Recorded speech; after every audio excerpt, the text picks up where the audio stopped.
Today's episode is brought to you by Musical Theater Radio's merch store. Looking for that perfect gift for someone or just want to treat yourself to some great musical theater themed merch? Head to musicaltheaterradio.com and click on the All Things Theater button on the homepage and check out all the different designs available. And now, today's interview. Welcome back to another episode of Be Our Guest here on Musical Theater Radio. I am your host, as always, Jean-Paul Jovanov. Today is another Discover a New Musical edition where you, the listener, and me, the host, get to learn about a new show together. When Two of Us Meet tells the story of a spirited family's turbulent journey from Armenia to America in the early 20th century, emphasizing the pivotal roles of faith, hope, and love in their personal, familial, and cultural evolution.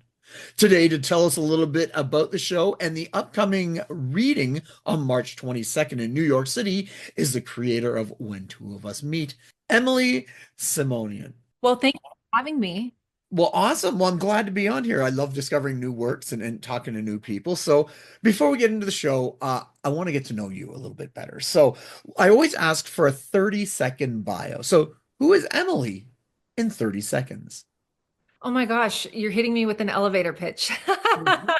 And I wasn't prepared. Well, we'll start from the beginning, which is that I'm from Southern California and I studied music all through school, through college, went to Berklee School of Music, went to Musicians Institute in Los Angeles, and did the singer-songwriter thing for a while in LA.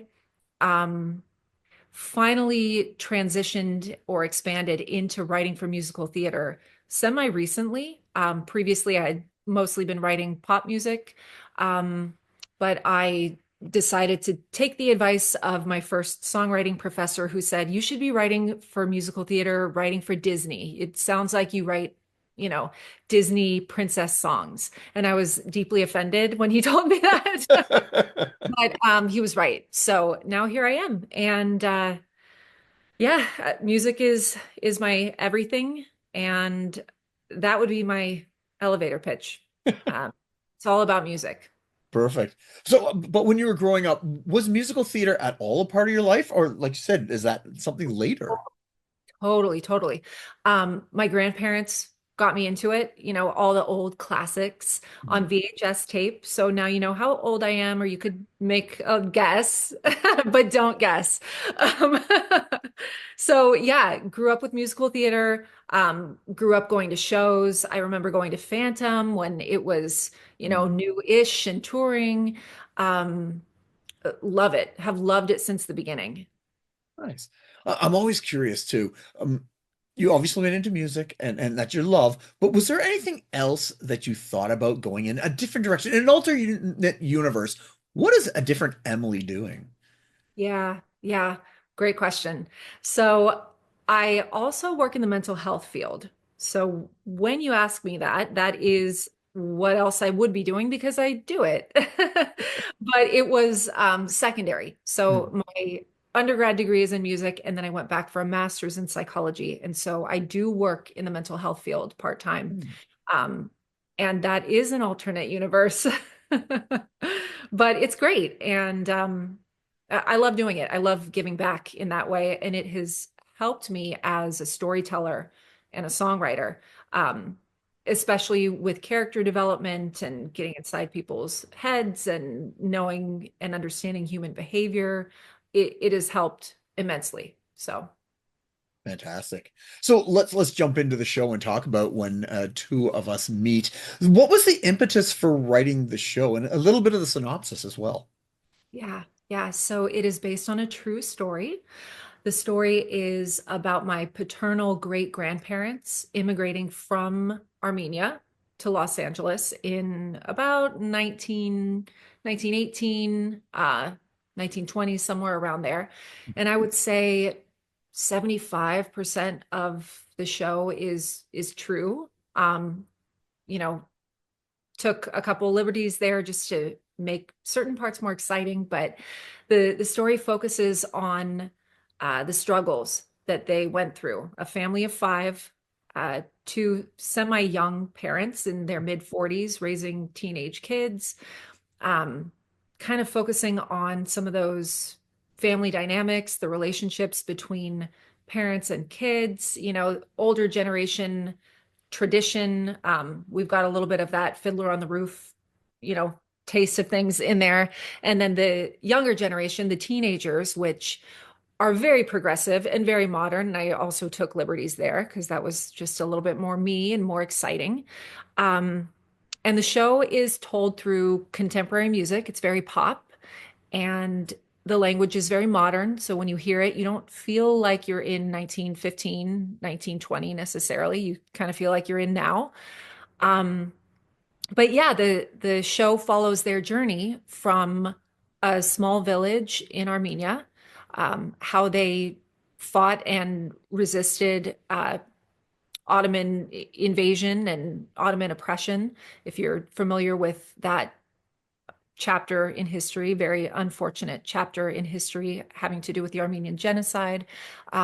So my great grandparents were survivors of the genocide and they escaped, and their story is very exciting. It's also very dramatic and sad and heartbreaking at times, but without giving any spoilers away, there are a lot of silver linings and happy endings, if you will. Nice. So I'm curious about your writing style. Now, are you a type that writes lyrics first or music first? Or now that you're writing the book because it's musical theater, what's your order of doing things? How do you write things? And as a side thing, coming from, writing more pop music, have you found a difference in writing pop and writing musical theater? Yeah, good questions. I don't always do it the same way. I don't have just one structure. The musical is sung through, so not a ton of dialogue without underscoring. Um, I tend to write music and lyrics at the same time. It's just an easier flow for me. Inspiration comes that much faster, that much easier if I'm sitting and I'm playing the piano and I'm playing around with things and it's kind of helping my ear to hear melodies, and sometimes lyrics just fall out of the sky. And, if I'm sitting down with a pen and paper trying to get lyrics, I can do that. And sometimes I do, but more often than not, it's like a meditative kind of flow if I'm sitting at the piano. Maybe that has to do with like the tactile, I don't know, Mhm. actually playing and hearing and all of that stuff. So, and with pop music, just very natural for me. Um, and I wanted to do this show in a pop style to make it a little bit more accessible to, audiences that are not just Armenian. We will have some Armenian instrumentation in the show. I have a great orchestrator that I'm working with. Um, but I thought that it would, I don't know, just lighten it up a little bit and make it more of a fun show because there are some very dark subjects within the story. Well, I'm curious, how did you decide when you were writing? Because you had to write the book for it too, and the story with it. How did you decide what was going to go in and what was not? Mhm. Yeah. Well, I always knew that I wanted to take my great grandparents' experience and turn it into some type of story. And for a long time, I thought maybe it would be a novel. Um, and then I landed on it being a musical, mainly because I always wanted to write a musical and was starting to get into that anyway. And anyway, I digress. So I pretty much decided what parts would be in the musical very easily because there were gaps in the story because it was told to me by my grandmother and my father. It was all kind of hearsay. It was all secondhand information. And so, as you can imagine, 100 years later, you kind of just get the highlights anyway. I don't have the day to day. I don't know what it was like for them on a ship coming over, to Mhm. Los Angeles. I had to use my imagination. but I know the highlights, and so it was kind of song spotting for me in that way. Like, here are the highlights. This is what happened. Cliff notes. There you go. They kind of did all the work for me, right? Yeah. Um, and it's very dramatic. The things that they went through and what happened to them, very dramatic. Mhm. So it lends itself well. To go off of that, how did you balance the dramatic, because it is a difficult, heavy subject, with levity as well? I'd love to hear how you did that. Yeah. I decided that there needed to be personal drama, um, in addition to the historical drama. And I tried very hard to weave different characters' storylines in through that historical piece, especially in the first act, which is set against the backdrop of the Armenian genocide. You know, wanted to wanted to keep it light and really important to keep parts of it light. I brought in, some comedic characters and a fun number when they're in a jail. I brought in a love story. That's actually part of it that is totally fictionalized. I just made up a character that is like a heartthrob. You always need a heartthrob in a love story. So love definitely lightens it up a little bit. So in that way, I'm hoping, because this is our first concert reading coming up on March 22nd, and I've received some feedback on my work, but not the same as doing a full up reading. We'll see how it's going to stand up and how it's going to work, and if I achieved levity, or maybe there's too much. I don't know. We'll see how it goes, and I'll report back. Well, tell us a little bit about the production history of when did you start writing it? What has gone through? What have you worked on it with up until this point on the 22nd of March?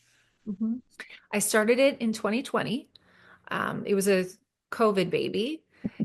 And to be honest, I didn't run with it in 2020. I started it and ditched it and decided, you know what, this is a terrible idea. Um, and then I came back to it not too long after and slowly started working on it. And I was probably halfway done by 2023. Um, Am I getting my dates mixed up? I think I did my first informal pizza read, if you will, just with friends coming over saying, "Hey, will you listen to this with me and tell me what you think? And this is what I'm doing, and here's some pizza." That was in 2023. And then I did another semi it wasn't a pizza reading. It was kind of a table read um with some industry folks that are friends that just kind of offered to give some feedback. Nothing official. So March is definitely going to be this soft launch, if you will. Nice. So I'm curious. You had the pizza read. You said you had a little bit more of a table read. It when we're writing our shows, it lives in our head, right? We can hear everything perfectly. We know exactly how it goes. What did you discover during the pizza read or the workshop? And you're definitely going to learn. We haven't done it yet, obviously. The production. I mean, the 22nd reading. What surprised you when it actually was being the words of yourself were coming out of the mouths of somebody else? Was there something that surprised you? Well, I should take one step back and explain that it wasn't a traditional table read in that way because I actually recorded all of the demos myself Oh, and ran them through AI. And oh, so I heard what my voice sounded like as all of the different characters, as a man, as a, you know, teenage girl, as a teenage boy. Some of them didn't sound great, to tell you the truth, but it at least gave me mhm, enough to not just hear myself singing five different parts. Um, so a little bit different than like your typical table read where you're hearing other people do it, mhm. especially it's sung through when I was having friends come over. They're not all Yeah. vocalists, right? We could talk through the lyrics, and maybe I should have done that, but I didn't. So I just hit play on the recording and had everybody, provide their feedback after listening. Um, I think my first takeaway in hearing feedback of others is that they maybe wanted it to be a little bit darker, a Mhm. little more dramatic. And I was shying away from that because who wants to go see a genocide musical? I mean, Yeah. that no one, maybe some people, but that's dark. Yeah. And that's not what I wanted to do with this. It's a warm, happy family, human resilience, love story. Mhm. I wanted it to be a feel-good piece at the end of the day. Yeah. It's surprising when you actually get it into the ears of somebody else, their reaction, because you never know. And it's so exciting and scary. And speaking of both those things, the 22nd, when you're putting it on stage Yeah. with people again. Tell us a little bit about how that happened and how far are you along with casting and all that fun stuff. Mhm. We're in pretty good shape. We're about 5 weeks out. We have sold most of our tickets. It's at the Nice. Green Room 42 in New York City, and that venue seats about 150. And I just checked about an hour ago, and we sold 135 tickets. Wow. And that is very much. I have the Armenian International Women's Association to thank for that because they are the sponsor. And that's how all of this came about. Last fall, I won the grant that they award every year for, a female of Armenian descent that is in the arts and any form of the arts. They've given the grant to, novelists and people writing cookbooks and things like that. But um, I got the grant last year and I proposed a concert reading and detailed it all out and said, it would probably be in March and it would probably be at this venue and this is what I would do. Of course, it's all speculation because I hadn't planned any of that. I didn't know if I was going to get the grant. Mhm. Then I got the grant and I was like, oh my gosh, I have to do this in March. I need to like jump through hoops. And I had a 6 month runway, but I haven't stopped working on this since I got that grant at the end of September. And I'm just shocked and in awe of people that do productions like this all the time because so much work goes into it. And I honestly had no idea. Um, so we are fully cast. We're promoting the show. We've got the Armenian International Women's Association, or AOA for short. They're all coming. Um, about 40 of them are coming. They're really excited about it. We're excited about it. And I just got off another call with my co-producer, and we were talking about, do we want to add another date? Mhm. Do we want to do it again because we're close to being sold out and we still have 5 weeks. So let's just keep going. So you never know. We might be adding another night. That's fantastic. Congratulations on that. And almost selling out 5 weeks out. Incredible. So yeah, that is great. I'm always curious when I'm talking to people. You said some of the songs, some of the lyrics can just fall out of you, and it's just so easy.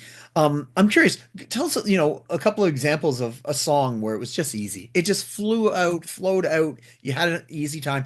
And then was there another one where you just went, I have no idea how I'm going to do this. I know what I want to do, but I'm not sure. I'd love to hear your experience on those two opposites of songwriting. Yeah. Well, one song, very unusual because this doesn't happen to me too often, but I was actually sort of lucid dreaming and it came to me. And I I forced myself to wake up. It was about 5 in the morning so that I could remember it. And I think I maybe hummed it into my phone, like in a voice note. I'll have to go back and look for that because I'm sure it's a great recording. So that was a cool experience. Um, I mean, if I'm going to say something kind of woo-woo and weird, the song is the song that my grandfather would be singing. And I never knew him. He died before I was born. So it was kind of hard for me to think of how to write this song for him or for any of them, but particularly for him. Um, Only knowing a few things about him and trying to get in his mind and think of what this should be like. And so there's just this little part of me that thinks maybe he helped me write it, especially since I dreamt it. It just feels a little bit spiritual to me. Mhm. So there was that. That was definitely like that just came to me. It was a gift from somewhere. And for other songs, to be honest, for a lot of other songs, it's a lot of sit and think very hard and rewrite and leave it for a couple days or a couple weeks and then come back to it and then something still isn't working. Um, and during those times, I think it's really just time away from it um, that can help. I'm sure you probably feel the same way, but you hear it with fresh ears when you've left it for a Yes. while. Exactly. Exactly. Sometimes you just got to walk away, do something else, and then yeah, it comes to you even in that moment for whatever reason, or you head back and you can figure it out. That's fantastic. Um, Tell us, you've got the performance coming on the 22nd. So tell us, how do people get to know more about yourself and the show? The websites, the socials, any of that important stuff. Mhm. We are on Instagram at when two of us meet, spelled out, not the number two, when two of us meet. Our website is when two of us meet musical.com. I do have a TikTok for the musical as well. We're going to start posting on that, but right now there's nothing on there. What am I missing? Any other socials? We're not on Facebook.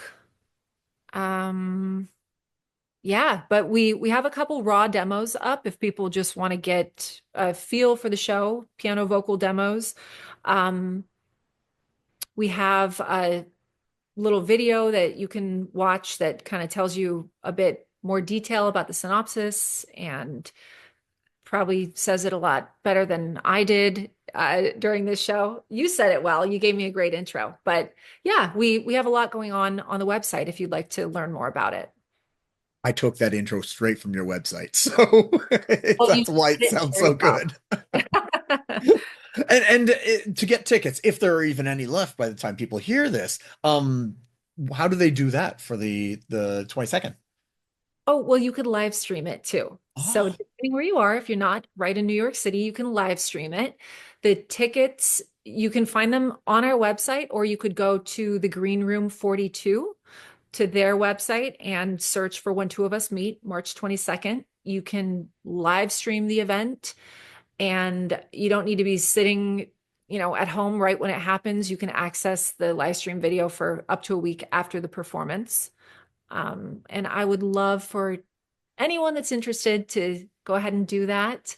Um, and if we do sell out and somebody's interested and they want to come, message me and that'll just, kind of push us into maybe adding another date. congratulations on the show and everything you've got going on with it, Emily. It's great to meet you and learn about the show. And thank you for introducing it not just to me, but the listeners as well. Thank you. Thanks for having me.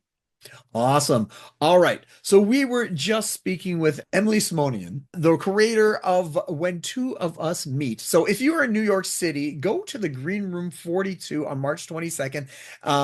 But there might not be tickets. So go to the website, which is Be Better. Then you'll know if there's tickets. And, if there's enough interest, like she said, they might create another night to see the performance. Either way, check out new works. That's the important thing because today's new works are tomorrow's classics. So go out and support them and help them get to the stage and bring them to life whenever you can. All right, tune in next week as we speak with another guest or guest about their life, love, and passion that is musical theater. I am your host, as always, Jean-Paul Yovanov. And until next time, I'll see you when I see you.